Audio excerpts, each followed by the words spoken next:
Yeah, we're live. Welcome to the Javier Mendez podcast. Doing a live one today. Try to do a little bit more live ones when it's possible. How you doing today, Jav? I'm good and alive. And you've got power going on, definitely I on got that shirt. power. Yeah, I'm power and You alive. brought the power to the podcast. Power and alive to the podcast. There we go. So let's see. This weekend there was some pretty good fights. It wasn't a big pay-per-view card. It was like a regular ESPN card or one of those, right? It kind of settled early for us, which is nice. Gives us the rest of our Saturday. Most of the time we're watching it late at night. At least I am on the East Coast. It's like really late. You get it. You're probably done with the fights by 9 o'clock. But let's talk about Craig's fight. What did you think of? And Craig won his fight, but he's also calling out Bo Nickel, which is interesting. So, Well, the interesting thing about Paul Craig, he took on a super tough opponent from Brazil that had a submission win against Jacare of all people. Jacare. So the guy's no joke on the ground. So here Paul Craig is, and he's a good striker. Munoz is a good striker. So Paul Craig taking a challenge like that was very impressive. He was top 15 in the light heavyweight division. He's actually had a win against Jamal Hill. So Paul Craig is, he's credentialed. He's beat the champ. He's beat the champ in the fight already. And I think that's Jamal Hill's only losses to Paul Craig. So there you go. Paul Craig's the real deal, and he proved it again in the middleweight division. And he had a good showing. He had a real good showing. I mean, he survived when he was on the bottom a little bit, but he was transitioning. But then look what happened when he got on top of Munoz. Wow, he just delivered the hammers, man. He was relentless, and it was just like thinking, okay, maybe the guy can get out, Munoz can get out. I'm thinking, but man, he wasn't having none of that. None of that. He was just one after another, delivering punch, elbow, punch, punch, elbow. I mean, he's very impressive, very impressive. And you notice he also has a new set of hair. yeah, yeah. Yeah, so he went and had that done. I like the guy. I think it's pretty cool, and I think like you mentioned that his next call out, he wants the new middleweight phenom. He wants him as Bo Nichols as his next opponent. Um, I'm not sure I would risk Bo just right now, only because not because I don't think Mo can hang with him. It's just because of the experience. That's all. Maybe Mo can get another lesser level guy, high level but lesser level than that. Then go to Paul Craig, because one thing that Paul Craig can do is he can handle the ground. He's got great jiu-jitsu. Obviously, he's not going to handle with Bo's wrestling, right? But the ground game, he's more than adequate there. So. The stand-up though, it's like Bo Nichols, the real deal there. So, you can't just think, oh, I'm just facing a wrestler. You're facing an MMA fighter. Bo And a Nichols is the monster real deal. wrestler, not a regular wrestler. So, yeah, No, yeah. no, he's got the whole ball of wax. But I'm just saying, if I'm on Bo Nichols' side and I'm managing him, and if I can avoid it, I would avoid him just right now, unless I'm training with Bo Nichols, and I see what he's really got. But based on the word I get from the guys that are around the guy, he's a phenom. So maybe Paul Craig is not out of the question next. Maybe not. Yeah, that's pretty interesting. It's pretty competitive. That's definitely a jump up there. And he doesn't seem like he'd be afraid to get the ground with Bo. But what we saw the hands of Bo Nickel last time, we're like, whoa, there's some boxing there. There's some boxing in there. And what we're seeing is, Craig is more. I don't know. I mean, he's been working on his stand-up. He was not very stand-up heavy in the beginning of his career. Now he's No. He right. was jiu-jitsu based, and now he has more stand-up. But he's too stiff compared to Nichols. Nichols is not stiff at all. He is very for an MMA guy or wrestling guy. His boxing is pretty darn good. The way he comes in and out, then comes back in, comes out, then comes back in. His killer instinct is top notch. I'm expecting. I still want my prediction to come through. Bo Nichols and Hamzat, when one of them is champion. Not now. I want one of them to be champion and the other one challenge for the title. That's what I want to see. I think that's going to be a great fight to watch if it materializes like that. I don't know if it will, but that would be great to see them fight each other when one is champion, the other one's the contender. That'd be a great fight for me. I think for the fans too. I like that one too. That's a good matchup. They need to have you do some of the matchups sometimes there, Hav. Get in there and match it up. Any fights that you would make if you could just make fights whenever you wanted to? Nah, not really. I just when I hear the When matchups, you I just see try it, to like you get interested, right? yeah, You're yeah, like, I get interested. Yeah, like, well, another thing too, we didn't talk about is my poor guy Umar. He's had to schedule his fight, and we had to pull out. We didn't have to have surgery, shoulder surgery, and it was crazy because, during training camp, his shoulder would go out, but not super bad, and he was doing all the rehab, and we were going a little bit over 2 weeks of training. His elbow didn't pop up. And I'm thinking, not elbow, sorry, shoulder. His shoulder didn't pop shoulder, out. So yeah. I'm thinking, yeah. So I'm thinking, okay, we're good to go. We're good to go. Things are looking great. I'm thinking everybody's going to be so surprised at how great Umar is. And all of a sudden, he threw a jab. Kasum threw a punch. He threw a punch. His hand went up, and it went up. And then his elbow just went crap. And I said, oh, shit, that's it. So he popped a shoulder out of socket. Popped it out of socket, yeah. So that was the worst. That was it. I said, "There's no way he can fight now." Now the next step is, contact the UFC, have them do an MRI, see what the damages are, and obviously it's surgery time. So he I believe he had it already, or he's going to have it this week, I believe. But surgery time, rehab time, and then hopefully we can get him back on the mend, and then Umar can get back going. Hopefully Ali can get him going somewhere in early January, late December. That's what I'm thinking, but I'm thinking more January than December, only because these kind of injuries, it takes about a good 2 months to properly heal. Then after that, you got to get into a training camp. And knowing Umar, like I know Umar, he's going to be training. He's going to be training this whole time. So that'll be really good. That'll be good. That is a tough setback for Umar. You guys were focused. You're like this close, and it's like that is how. I mean, how many guys have you seen go through that you've had as far as fighters like getting that level where you're at flirting with the tip top? Quite a few. Habib Yeah. was one of them. Also, Habib was there too.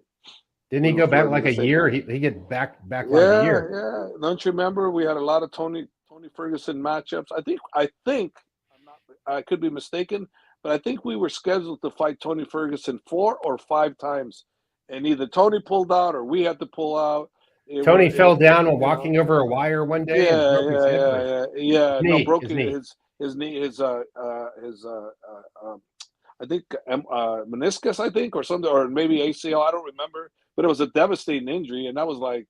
And then before that, Habib, he got hurt during weight cut, and then his knee got hurt. I mean, Tony Ferguson and Habib was just a fight that was never meant to happen. It was like all the hype, everything you talk about, it just materialized.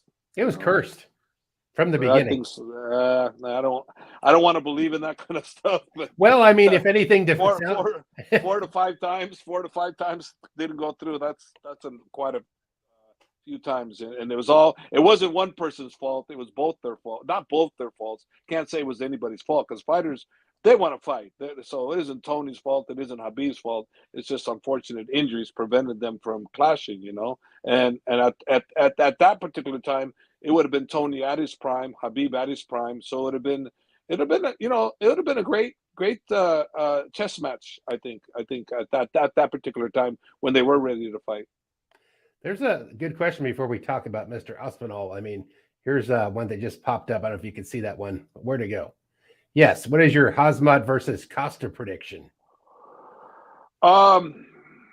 Very interesting because Costa is good, and if you remember what Adesanya did, Adesanya kind of Costa on the ground, Mm-hmm. So here we got Hamzat, who's a much better wrestler by far. So I don't know what's going to happen there if Hamzat decides that's what he wants to do too. If Hamzat decides that he wants to stand with him, then that's going to be a very interesting affair. I don't think that's what he should do. I think he should go take a page. Like if Izzy could do that to him, what is Hamzat going to do to him? Because Hamzat's a beast. He's a beast. And sure, stand up wise, Hamzat, he's great too, but not at stand up. He's best on the ground by far. That's his forte. That's who he is, and that's who who should show up to the fight is that great fighter that's an MMA fighter, a stand-up guy, phenomenal on the ground. No, there's hardly anybody that can match him on the ground. So for me, I would tell him why deal with a stand-up with a guy that has power, that has good technique, very athletic, could knock you out. Why? When I know if you take him to the ground, it's going to be your domain, and I know it's going to be Hamzat's domain if he takes him to the ground. If he stands with him, it can change. It could change. It could change. So my opinion is take him down. Hamzat take him down. Okay. I could see that. Yeah, I'm kind of leaning towards Hamzat on that one. I think Hamzat is hungry. He wants it. He's got something to prove, and he wants to get to the top as soon as possible.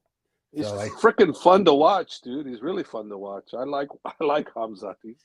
I mean, I don't know the other guy too well, but he's fun to watch too. But Hamzat is more of my favorite by far. Okay, here's the next one. Tom, the Aspinall fight. What did you Aspinall, yeah, versus Tiberia? I had a friend of mine ask me. He goes, "Hey, who do you think's going to win the fights?" And I looked at the lineups and I said, "Shit." I said, man, I can tell you this. Only guys I would put money on the main card. I said, Laron Murphy, I think he's going to win, and I think Aspinall. That's it. I can't predict any of the other guys. I'm not even going to try. Because if you're talking about someone's going to bet money, I'm like, ah. And I just kind of felt that Tom was going to show everybody what I had said before. I had made an interview regarding how good I believed he is, and I believe he's the next big thing. And I said that maybe John Jones, not just yet, but John Jones, who knows how long he'll be around. But I think Aspinall is the next big thing. So maybe John Jones after Miocic, if he is successful, which I'm thinking he will be, and that's a lot due to Miocic's time stamp. Ring rust. He's older, ring rust time stamp, and I'm thinking that he's going to be successful. But I could be wrong because Miocic is one of the greats. He can get fired up and get motivated, man. And then I figured that maybe after that, John Jones go after Sergey, my old boy, because Sergey used to train with us. I figured he'd go after Sergey. And the thing with Sergey's very powerful. He'll knock anybody out. So you got a dangerous guy, but then you got the next level of danger, which is Tom, which is dangerous striker, dangerous kicker, dangerous on the ground, just a big, heavy set individual that can put you out in so many different ways. So Tom is the real deal. I think that we'll see him be champ within 2 or 3 fights. I think he's going to be the champ. Well, word's kind of out, and you were kind of hinting towards it that he spars with Tyson Fury because he mentioned in his post-fight press conference that the Furies help him with his boxing. So obviously, since they're hanging around, why not, right? He's been known to be able to box with all those guys. So look, this is the thing people need to understand. If someone's saying, like you alluded to, he's sparring Tyson Fury, if you're actually sparring Tyson Fury, listen, Tyson Fury is not going to get in the ring with anybody that's not worth his time. He's not going to do it. They're not going to do it. Just like I was telling people regarding Andre Ward when he gets in the ring with Nick and Nate Diaz, right? Yeah. Nate Diaz. They've been getting in the ring with him for many, many years. And listen, Andre Ward was one of the greatest heavyweights of all time. Never lost in the Olympics. Perfect amateur record, perfect professional record. Beat the greats. He's using Nate and Nick Diaz for boxing sparring. You'd think that Andre Ward, who is one of the greatest of all time, undefeated in both amateur and professional, probably the first one ever to have done that. Do you think he's going to waste his time, helping Nate and Nick if they're not valuable to him? He's not. Nobody is. When I was a champion, you think I'm going to waste my time sparring with guys that aren't going to help me? Yeah, you're not going to go beat up a bunch of white belts. You're not going to beat up some white belts. No. Come here. I know you never sparred before. I need to feel good about myself. No, you're going to spar people that give you quality, give you value back. If you don't get quality and value back, then there's got to be something. Like maybe I work my defense and I'll grab a beginner, but come on, there's only so much you can do bring in a beginner every time, because after a while you go, nah. But see, so what I know, from what I hear, Tom spars top-level boxers. and his mother, I believe, or his family, somewhere in his family, there's boxing. But I think that was Bo Nickel. Bo Nickel had a boxer. Bo in his Nickel's mother. No, Sam Aspinall, same thing. Oh, really? Yeah, similar. What a coincidence. I think similar. What a coincidence. Yeah, but he could box. And listen, if you don't realize that Tom could box, then you don't know what you're watching when you watch him throw that straight right down the middle. That was a picture perfect straight right hand. That was beautiful. That was beautiful. That guy could box. He can box, and you can't tell me he doesn't have the submission game down, because he does. I think he was light on his feet. He was light on his feet, just flowing with it, feeling it. And I'm like, look at that guy just gliding around the ring, not looking heavy as the heavyweight looks typically. Look what he did to the 6'7". What's the guy from Russia? What's his name? Shit. Never mind. It'll come to you. Somebody in the questions answer the question for us. Well, it shows in the previews. He's showing him, submitting him, and that's Tom Aspinall's no joke. I think personally speaking, after Sergey, which is where I believe John Jones is probably going to go after Miocic, but then who knows? The problem. Here's the answer, Coach. Honestly, Volkov. That's it, Volkov. The problem is, Al. how long does John Jones want to stay as a heavyweight or as a MMA fighter? That's the question, because if John Jones stays, then I'm not so sure, just who I'm going to pick to dethrone him, because I don't know if there is. I just don't. But if anybody has the best chance of dethroning John Jones, is Tom Aspinall. He's by far my pick to have the best chance, by far. Yeah.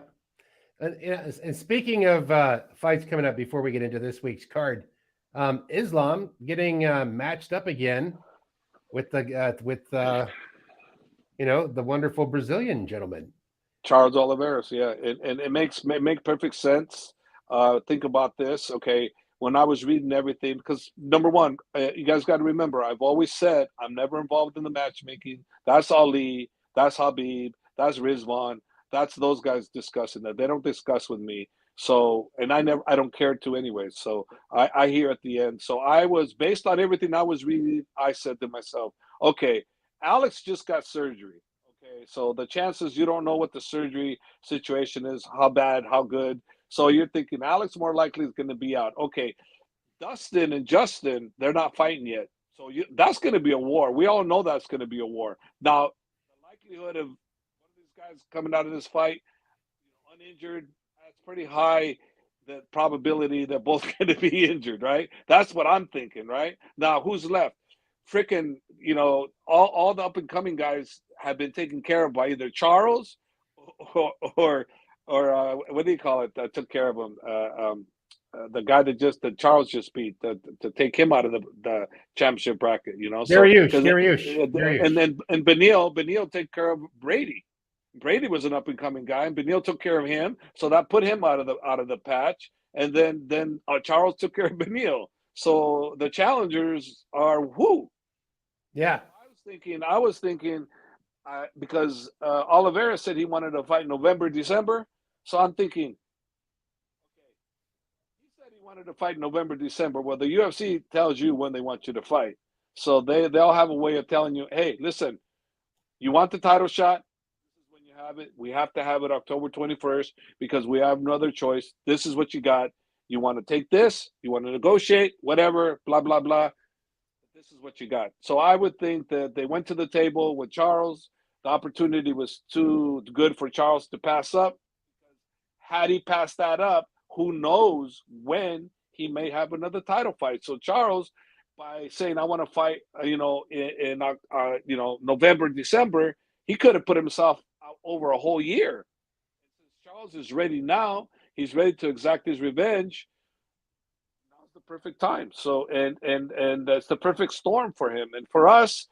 It wouldn't have mattered who it's going to be. Obviously, Islam wanted a challenge. He obviously wanted Leon Edwards because that's a challenge, but Leon hasn't fought Colby Covington yet. So who knows what's going to happen there, And then Covey, he's talking a lot of mess. So it would be kind of cool, to be honest with you, if Colby does win against Leon, then there's some going on there because if Islam is successful, then I think Islam and Kobe going at it would be good. If Kobe is successful, which honestly I'm not favoring him to be successful against Leon because as a striker, Leon's a better striker. As a wrestler, obviously Kobe is the better wrestler. But as you saw with Kamaru, Leon's wrestling, MMA wrestling. There's a difference. There's a difference between MMA wrestling and pure wrestling. Pure wrestling, no way does Leon compete with Kobe. But MMA wrestling is different, and that's what people they don't understand. They just go, "Oh, this is Division One." Yeah, but I don't care about Division One. But He's really good at bowling, but we're playing baseball. We're playing baseball, but this is MMA wrestling. Whole different story between MMA wrestling and wrestling. I'll give you a perfect example of what I'm talking about. When Khabib was going to fight Justin Gaethje, okay, everybody was all the interview guys, the reporters say, what do you think? Justin has got Jordan Burroughs, who's one of the greats of all time in the U.S., probably all time in the world, one of the greats in wrestling, pure wrestling.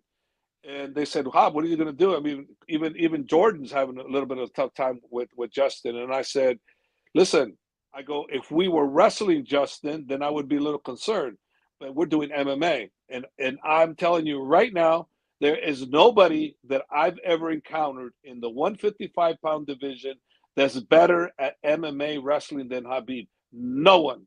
And still to this day, there is no one that's his equal in MMA wrestling and MMA. In MMA, I'm not talking about wrestling. So don't confuse the two guys. I'm talking MMA. In MMA, Khabib can take anybody down in his prime at 155. Anybody down. No one was going to be able to stand with him if he didn't want to stand. At the end of his career, the way Khabib was, he was so freaking perfect on knowing how to take people down. We worked a lot of drills, a lot of mental, between what his father and I have done with him. It was the complete package. At the very end, Khabib was almost the complete package, almost where he was able to do everything. He still needed areas to work on, the kicking, of course, and whatnot. But the mental, he had that dialed in with his father, and then me coming in, adding my 2 cents. But yeah, that's where we stand right there. So Oliveras came to the table. That's fantastic. I want that match because it's the best match to have.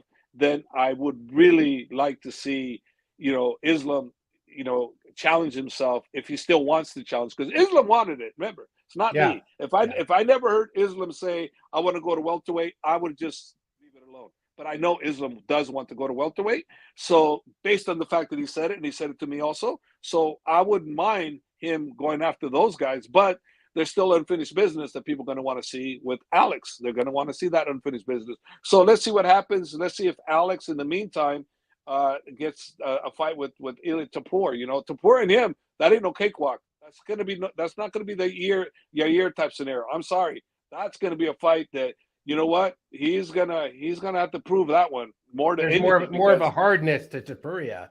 There's more of a something. There's something, the power in the punches, the stand up, the power, not the kicks, but the power in the punches. That's where he's going to get some of his own. He's got to get some of his own. He's going to get some of his own medicine, and on top of the fact, the Ili's got good wrestling and he's got jiu-jitsu.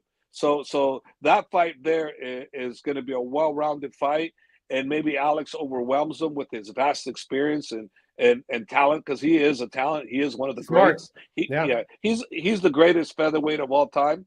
And he's definitely on track to being, a top tier, one of the best of all time, along with the John Jones and the Habibs and the GSPs. Alex is right up there with those guys, So that we all know. Izzy too. Izzy's going to be one of the greats also, because that's, you can't say not. Look what they've done. Look what they do after they get defeated. They come back with a great, like what Izzy did. Come on, what he did, that was super, super impressive. So we love them because they support us. No, it's funny. I saw some clickbait stuff. I don't know if it was clickbait or if it was true. Like Alex was talking smack like Islam was running from him, and he's like in the middle of surgery. We're like, oh, come on, let it go, man. Do your surgery already. You know what I mean? We've been nothing but praising you. What are you looking for, pal? That's my take. Maybe not yours. That's who's Volkanovski was like, oh, Islam is running for me because he's taking the fight with Charles. I thought I saw an article that said that. I'm like, come on, dude. Like, you're going to get surgery. Like, be real already. Look, We're going to put the world on hold for you. Yeah. No, this is the deal. This is the deal. Okay, straight up. Islam runs away from nobody. Yeah, we know that. The UFC puts it in front of them. This is what you got. Islam isn't deciding. The UFC is deciding. They decide. Islam has said it many a times. I don't decide. You pick, I fight. And that's it. Now, Islam has stated he wants Leon. Yes. But they never picked Leon. He fights whoever they want him to fight. But at one point, Islam is going to want to go to welterweight if he continues, taking care of the challengers down below. He's going to want to challenge himself because he's going to want that legacy. That's a legacy fight. That's a fight that's going to put him in the pound for pound of all time rankings. Not saying number one pound for pound, but that's going to put him right up there. Let's see what happens. But that's a fight that Islam's going to want. And Alex, for me, that's a rematch I want also, but let's see if the UFC wants it. If the UFC wants it, I know Team Habib wants it and would never shy away from that. But, it's going to be a different fight next time around. It won't be the same for them, and it won't be the same for us. So true. A lot of things that are different. A lot of things will be different. Number one, we'll have an extra 12 hours to rehydrate. Like if you look at it realistically, Islam came in the lightest he's ever come into a fight after losing weight, because he loses a lot of weight. So for Islam to come in, and he was 2 pounds, according to the official weigh-ins, he was 2 pounds lighter at fight time. That's because he had less time to recover. So he came in lighter. Okay, so as Volkanovski was the heavier person. Funny how people tried to spin it. Well, he's a lightweight. Yeah, that's what he weighed yesterday, but he's been eating for the last 2 months. Now we're even. Come fight time, he was heavier. He was the shorter guy. He was the heavier guy, and so he, in all honesty, if you look at weight cutting and rehydration and strength, who was at the strongest point? Islam normally puts on 3 to 4 more kilos. Okay, so Islam was probably 3 to 4 kilos less than he normally fights at. So who's at an advantage? Let's be honest. Who's at an advantage? Islam. Right. No, you're right. Volkanovski. Volkanovski did it right. I mean, it's all about like, did you get there without a sprained ankle? It's like you said, all the different things you tell me when I'm like, well, didn't he have a leg problem? Like, hey, most guys have a leg problem, right? But dehydration, I think, is a huge. I've had friends. It's a huge thing. It's a huge thing. Huge. But also, too, the bottom line is Volk has a guy. I saw his guy. I listened to his guy analyze things and how they approach the weight cutting. He's got a great guy with him, which is a great help for someone of his weight. Because like he says, he's a big guy. Remember, he was a rugby player who was about 200-something pounds. So he's a big boy, So for me, he knows what he's doing. He's right on the schedule. And another thing too, for people that have been talking, there's a video out there on YouTube regarding all this. You know what? Let's not even forget about it and skip about it. I'm not going to talk about it. So we're going to go to tangent. You can leave it, but I don't want to talk about it. But anyways, let's just go the rematch when it happens. Yeah. I look forward to it because they're a great team, and we have to. Everybody has to move their pawns and their bishops, and their strategies are going to have to be different because it's going to be a whole different fight with two of the greatest fighters in the UFC's ever had. So that's what you're looking for when that rematch happens. But for right now, it's all about Charles Oliveira because he's a real threat. He is a real threat. I did not expect Charles to take care of Beneil the way he did. I was pulling for Beneil. You heard me all the time because I go, man, Beneil deserves it. He's on 10 fight or 11 fight win streak. Nobody deserves it more than him. And then all of a sudden, this guy, he goes, yeah, you forgot the name Charles. Charles is the real deal. He's the reason why. I admire Charles. He's phenomenal. He did excellent in that fight. I was like, wow, cool. I mean, you won. You did a great job. Any man in a very tough task that was, and you made it look easy. And we're like, wow, did we sleep on Charles? He's back already. He bounced back up and recharged, kind of like Tyson Fury when he get knocked down. He bounced back up after losing a match. He's like, bam, 100% Charles again. Yeah. Impressive. I didn't sleep on Charles. I was just pushing for Benil because I just felt I just like the guy. He's such a nice guy. And Charles has been there. Charles is, come on, look how many fights Charles has come from behind to steal the victory from the guys, from Dustin, from Justin. How many other guys that Charles was whooping, and all of a sudden he comes back and wins.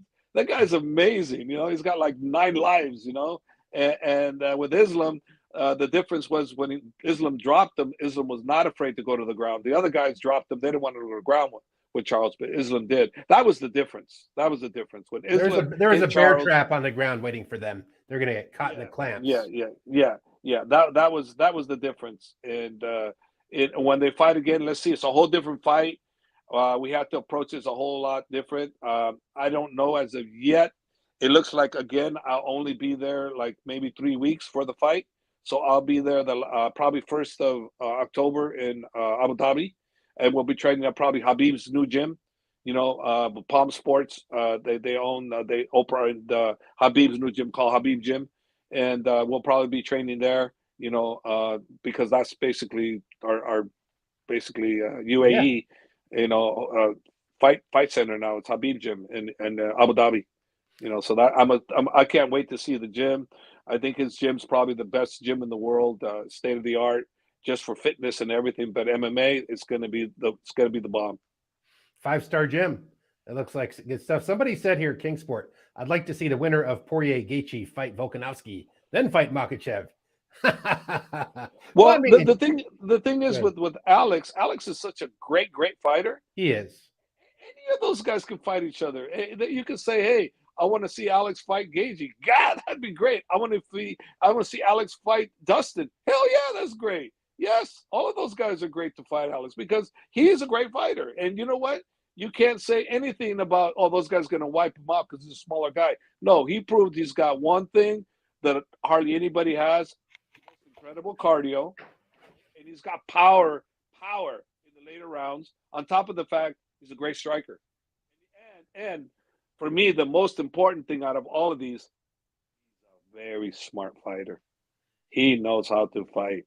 The way he did to Yair really impressed the hell out of me. I said, wow, here he is. He hurt Yair with that straight, when he hit him with that hand, and then Yair went back and he came in, he worked with the knee, then him with the body shot, then he swooped him up, took him down. I mean, that was so smart for him to do that, because a lot of fighters would have just stood trying to knock him out, but nope, not this guy. He went right to the groundwork, probably what his corner told him to do, smash him on the ground, and that's what he did, and that's what impressed me so much about Volkanovski. He is through and through one of the greats for sure. I'm gonna ask the hard questions here when they come about. When is the DC Khabib's basketball match going down?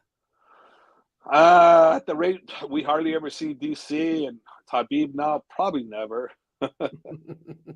No time soon. Hey, there's a new kind of basketball that's out there on ESPN where they got pads and stuff, and it's kind of like football basketball. They got like bungee jumps on the ground, like where you can spring off and go dunk and spin around dunk. You ever see that? It's new. I gotta check it out. It's like combat basketball. Something like that. It's not called. I don't know what it's called, but it's like that. I looked at that and went, son of a bitch! Did they take that from Dagestani basketball? Because they're tackling each other, they're holding each other down. I'm sure there's rules. I'm curious to see how that is, because they got some replay, not replays, the special viewing they showed of it was very impressive. I went, wow, that looked very cool. Let's do a little screen share here, and we're gonna get to some of the questions. We're gonna get we have anything going on right now with super questions. I'm sure you guys can come up with some. Javier and I go on to the next stage of let's see. Someone called it slam ball, but we're gonna share. Yeah. I think it is slam ball. I think so. Okay. I think it's slam basketball or slam ball, something like that. So here we are. We got the card here that's coming up this week, and there's some serious fights.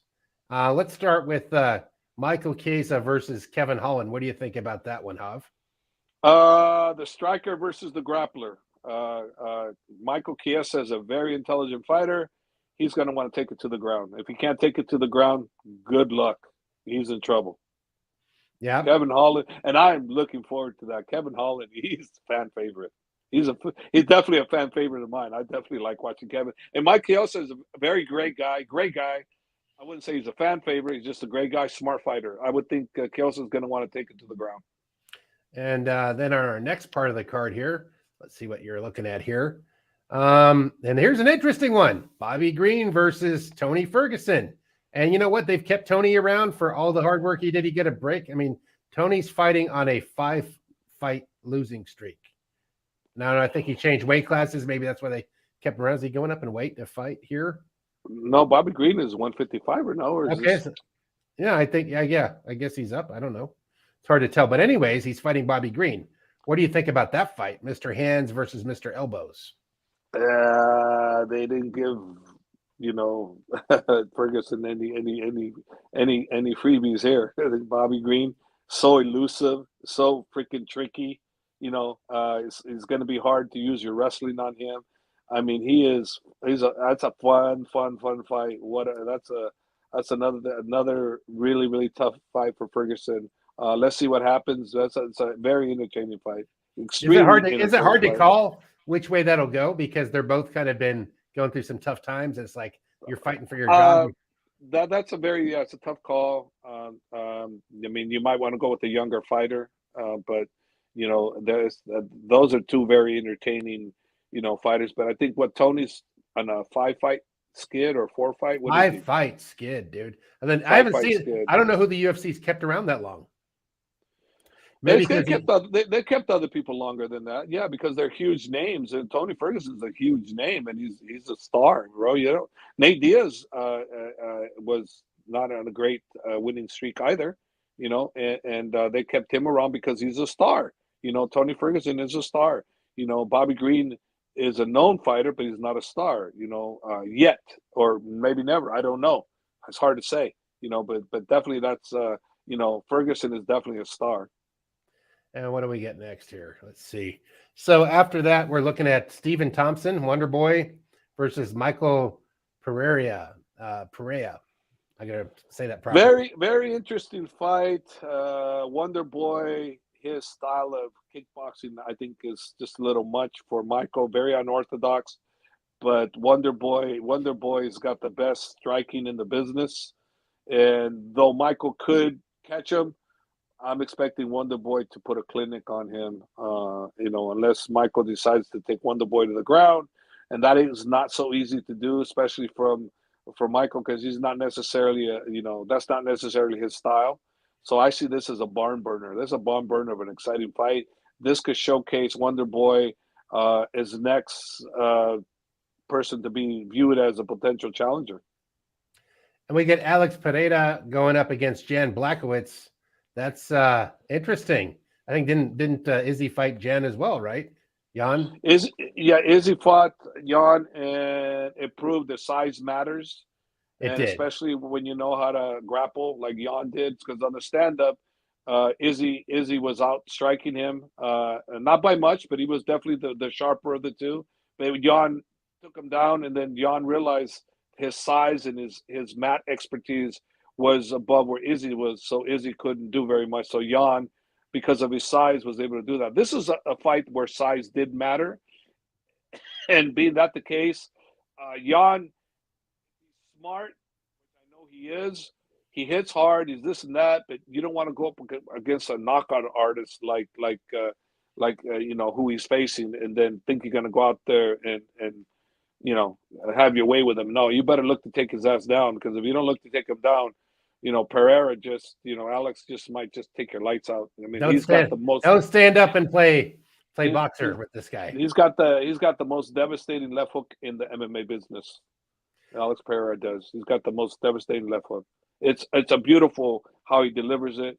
If you watch that left hook, and people should pay attention to his left hook, watch almost all his KOs comes off that left hook. He did that to Izzy when they fought in the kickboxing match.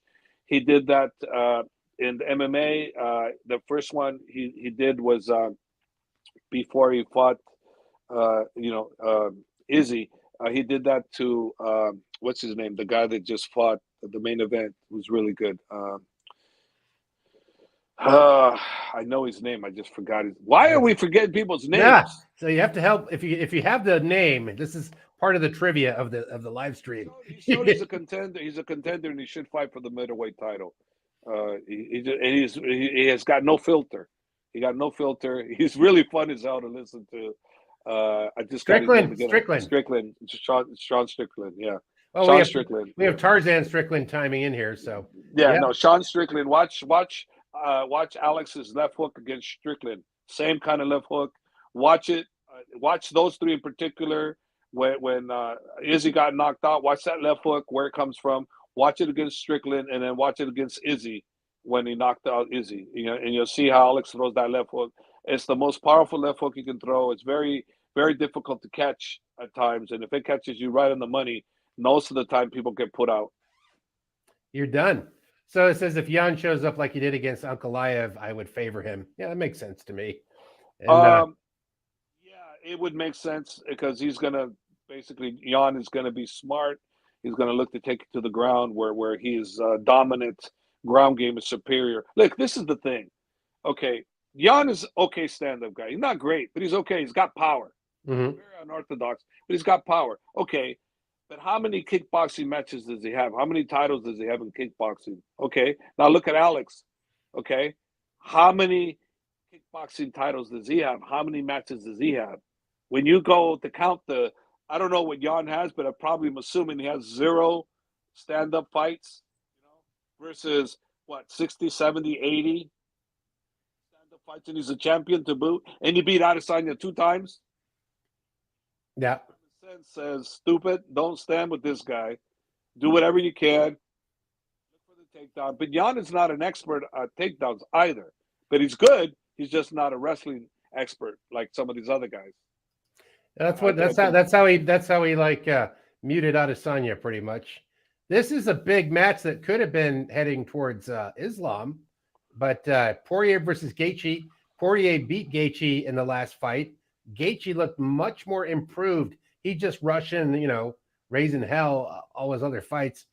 And then in this last fight I saw, he looked like he kind of waited it out, took his time, picked his shots. That might be a different fighter going in against Poirier. But Poirier's improving too. So what do you think about this fight, Alf?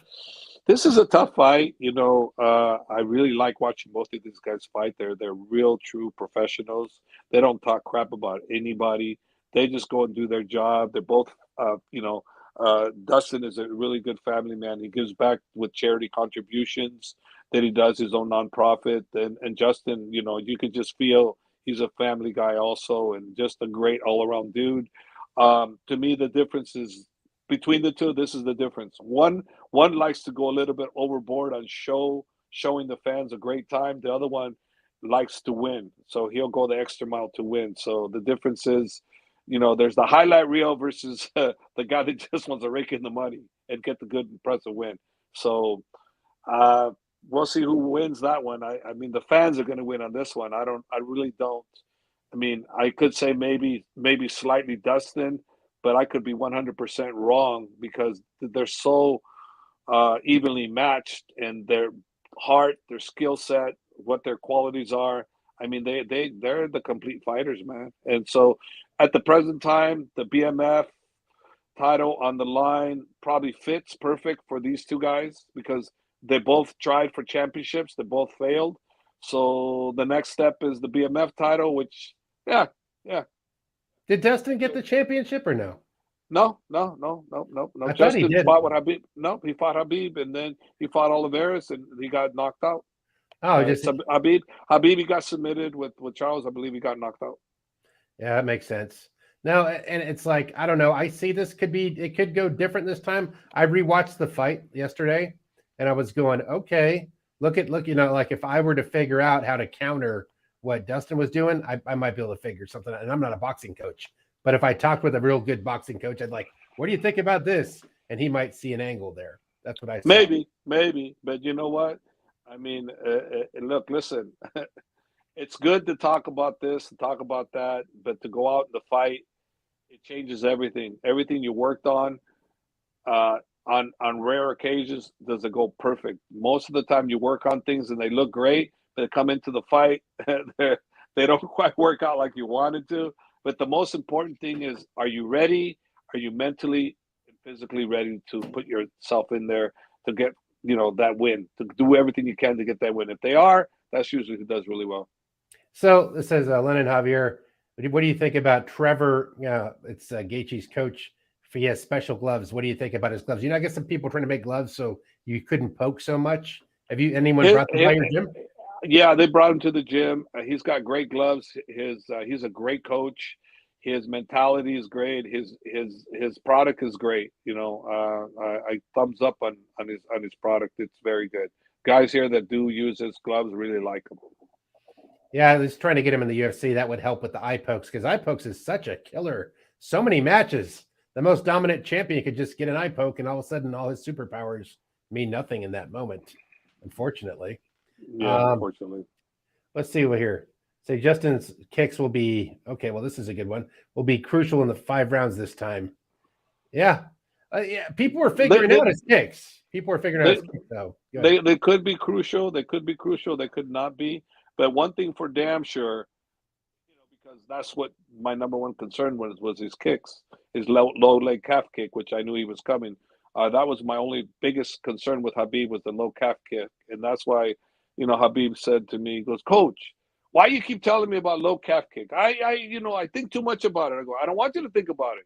It's my job, but it's my job to make you work on it because look, listen, we're not going to avoid all the kicks, but if I can just get you to avoid 2 or 3 of them, that is great because that's less punishment."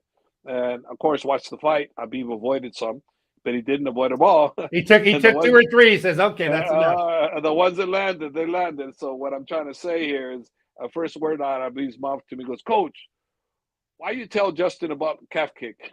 Meaning, he's like laughing because that's an inside joke. Meaning, man, thank God you had me work on those, avoiding some of those kicks because I don't know if I would have wanted to eat more than what I did. Because maybe during the fight, if you don't get kicked just right, you can still fight, but at the end, you can't walk.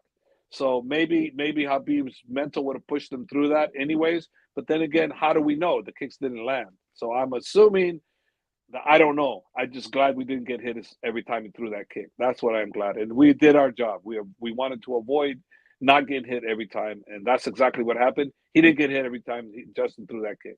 And I knew that was going to be his home run kick, even though they didn't know that. But I knew that because I knew the grappling, the punching. I knew Khabib was fine there. Habib takes a great punch, and I didn't see that being the factor. And I knew Khabib was going to take him down, And then, like I said, this is MMA wrestling. This is not wrestling. So having Jordan Burroughs as your training partner for some of this training camp for our training for Khabib is not the same as going with Khabib. It's different set of rules, And if it was just wrestling, yeah, you couldn't ask for any better training partner than a Jordan Burroughs. I mean, anybody would want that. Well, Khabib certainly had a team there. I mean, I was there with you when the day he hurt his foot, and we're like, oh, and the first thing I asked you when I got off the airplane, Javier, what are you guys going to do about them calf kicks? Even Mr. Non-professional coach over here is going, obviously the calf kicks. I think anybody in the stands was thinking about those calf kicks, right? And then we had the foot, and then the foot, like it was like a high wire act, but Khabib ran through that like beautifully. Not only the high wire act, remember he had the mumps too when we got there. So he had the mumps, broke his foot, and he was fighting the calf kicker monster. And he didn't train for a little bit when we got there because of the mumps, and he trained and he got re sick again. So it was the worst camp ever. But yet the worst camp ever turned out to be the most confident ever for me because of what he said. Coach, my toe may be broken, but my mental is not. That's what I went into that fight so confident. It was ridiculous. I was like, yeah, whatever. He can't do nothing. It's not going to happen. Khabib's winning this fight no matter what. What I didn't know is that he was going to retire after. So maybe that's one of the other reasons why it propelled him to do what he did, because he was going to retire and he wanted to retire. Now he had done quite enough then. Says, when will Khabib, this is from MMA Squad, Lennon Javier, when will Khabib be on the Joe Rogan podcast? I always wondered that myself. Did that ever almost happen? You know what? I'm probably sure Habib can probably get on Joe Rogan podcast whenever he wants, but I don't think Joe's really reached out to him, and I'm not sure Habib's really reaching out to Joe either because He's not really a 2-3 hour podcast kind of guy. Habib is on another planet right now doing his family thing, taking care of his loved ones and being there for his family. He's still here with the fighters. He's still at home, but he's training all the time. So I don't want people to think he's just with family. No, he's training the fighters, but he's just not cornering and you know, he's not going to training camps, but he's still training them. And like I said, he's still on the phone with the guys. He still talks to the guys, you know, on a daily basis. So it's like, how do you see Oliveira Makhachev going in the rematch? It's hard to say. It just depends. You know, we're going to be prepared for everything. Islam, as you guys know, is always training, so he's always improving. He's always got new wrinkles in his hat. So he's got great coaching. You know, he's got Saif Safula, Saif, who is the Olympic Taekwondo coach, and he's got Muhammad, who's the main head coach over there at Team Habib, who is a great Muay Thai coach, you know, and a great leader. So he's got great coaching. When I come in, I just add my little roundabout push here, push here, push here, push there. But the main core is Saif and Muhammad. They're going to be doing the majority of the work. And Habib, you know, because they're going to be training at home. Islam loves training at home, so they're going to be in Dagestan for the majority of this camp, from what I'm told. Anything could happen, but from what I'm told, it's going to be in Dagestan. Let's see. Just checked. This is what I was talking about. This is Tarzan Strickland. Thank you. Just checked. Habib beat Poirier when Dustin was the interim champ. That's why I thought he'd been a champion. That's what we were talking about. That you know what? Let me tell you something with interim champions. I never look at those guys ever as being real champions, because the real champion is, I mean, the way they do it, right? It's like this. Okay, I'm not fighting. Okay, I can fight 3 months from now. Okay, well, fine. We're gonna make this the interim title then. Huh? Yeah. 3-4 months. You're telling me you're not fighting? We're going to make an interim title. Big deal. Like Yair Rodriguez. I'm sorry. He won that title, but it wasn't, to me, a real title. Right. The real champion was Alex. And the only reason why he didn't fight Alex, because Alex was busy fighting Islam. So for me, the Mickey Mouse way of throwing titles, making the title fight, the interim titles, get the hell out of here. Is that kind of like pro wrestling? a little WWE. This is I'm sorry. Yeah, championship belt.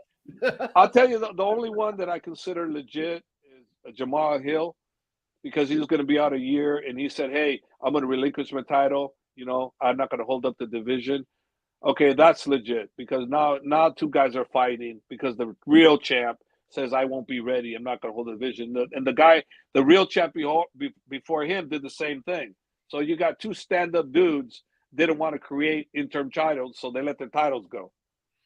Yeah, because it's for a year. Not what I'm trying to say here is, if you wanted to create an interim title, this would be the time, because a year, that's a long time. So now you can create an interim title, but 3-4 months and they just make an interim title because of that, it's bullshit. I don't. Yeah, it doesn't work in coach's world.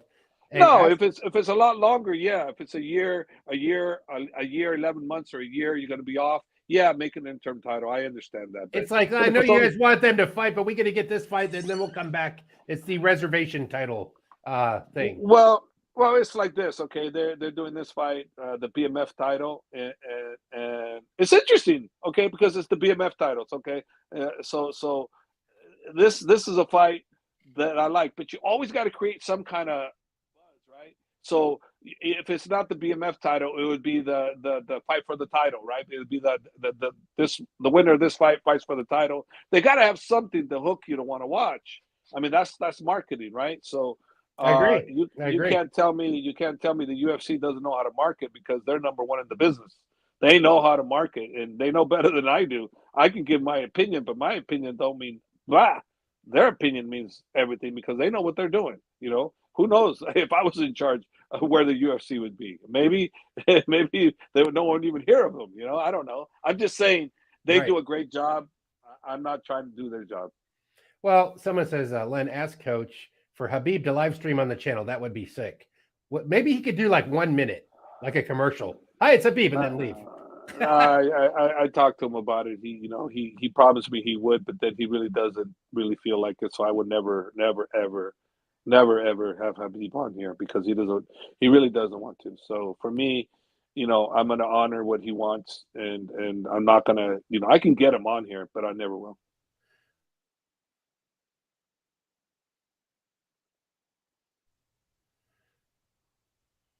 Yeah. Did you hear me? Yeah, you said, yeah. That's it. They said, when will you be on Joe Rogan? That's an interesting one. I was always curious because he has talked about you before. He just gets such a huge list of guests, I guess. I don't know. When I move up from probably a thousand plus guests that want to be on his show, when I go up to the top 5 or something, right now I'm the thousands area, so I don't know. When one of the scientists falls out that talks about how to grow flowers in your backyard, then maybe. Yeah, maybe. I don't think I've ever been a consideration for that. I mean, to be honest with you, I used to hear about his podcast way before we even had a podcast. And the guys would say, you should be on Joe Rogan's podcast. And I'm like, what the fuck is that? You guys, I normally don't swear. But I was like, what the podcast? I go, I don't need to be on these podcasts. And then, of course, later on, you realize how powerful the podcast is, especially his. His is it's the holy grail of podcasts. It's like Joe Rogan. Joe Rogan is the biggest. Maybe Chael, if you're listening, have Javier on your podcast because he's a big fan of yours. That's the guy you were telling me about today. Chael. I love Chael. Yeah, he's my number one. I really enjoy how he's just so fascinating to listen to. I really like Chael. He's incredible. I like Chael. I like Joe. Well, I don't listen to Joe very much, but I guess I've listened to more Chael than anything. And Chael just knows how to make anything he says entertaining, no matter what it is. He just makes it very entertaining. He's a great dude. I've known Chael for a while, and every time I see him, I always remind myself that's the same guy. Before he became a superstar in the personality department, same guy, didn't change. Same guy. He's just he's a tremendous podcast YouTube guy. And maybe like we talked about, you may be doing some of that too. He puts out, like when the headlines come out, he addresses it. He's got his little seat and he's got his lighting and he goes to it. And I got to say, like, that's what keeps it going. I mean, the dude will bust out 5 or 6 videos in a day sometimes. That's how he's got so big. And he hits it on the nail. Sometimes he doesn't. Sometimes he completely misses the nail and probably hits his thumb. And I mean, that's what happens though, and some of these guys, they do all these podcasts. Like, look what happened with me, right? I do that thing and I made that stupid comment, about the former champ, Robert Whitaker, on the basically like the has-been, which I didn't mean that, but it came across that way. And I went, so we had to apologize for that because I was wrong. I go, Robert Whitaker, he's a beast still. He just, he got hit with a good shot that led to losing one fight. And one fight didn't make him still not a threat. Robert's still a threat. But remember what I did? So, yeah. You're calling me up you're calling me up, and because it was in the comments, you're like, Len, did I say this? And I was going, did I say it? I was wondering if I screwed up. I was like, and then no, it was definitely me. Like you. It was definitely me. Because sounds like something I would have said. I put him in the Tyron Woodley category. On Woodley, I was correct because Woodley was a way downward spiral where Robert just lost one, and he's still relevant. He's still, he was winning that fight before he got caught. And I'm gonna tell you, if they have a rematch, I definitely wouldn't count Robert out. So no, Robert's correct. He fights one more fight. He's back into potential title contention after the next fight. So he's not out. He's not out by any means. He's still top guy. He's still top 3 guy in my opinion, if not higher. Here's an interesting one. It says, Coach Gaethje said Islam is not Habib in the fighting style. So what's your take on that? Like, okay, what if Gaethje had to face Islam potentially at some point? If he had to face Islam, he'll find that he was correct. But he'll find that Islam is a different animal in another area that he probably didn't realize how tricky Islam is.